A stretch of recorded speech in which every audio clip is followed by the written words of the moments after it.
זה נקרא להכין את הגוף לחורף. נכון?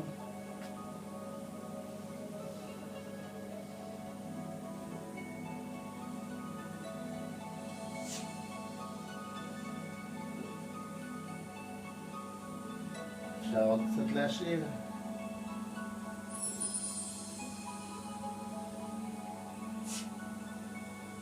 נכנסים קצת במקום אחר עכשיו, טוב? בנקודות אחרות.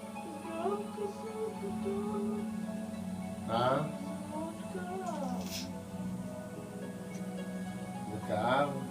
קצת. לא, הרבה.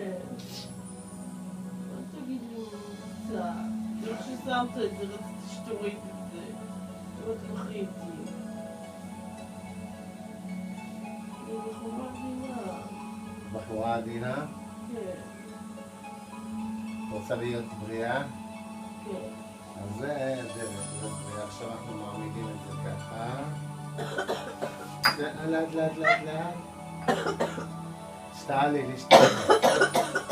שתעלי עוד. יופי, יופי, יופי, יופי, לנקז.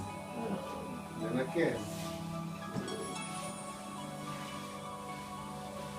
זה מזכיר לי שנקעתי את הרגל, הייתה לי פיזיותרפיסטית רוסייה.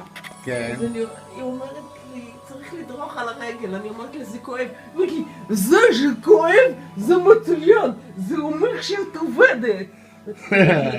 אמא שלך עובדת, תכף אני אגיד אבל לך עכשיו תשתעלי עכשיו שוב.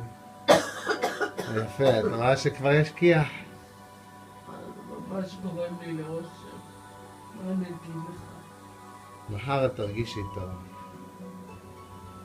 זה מה שאתה תמיד אומר.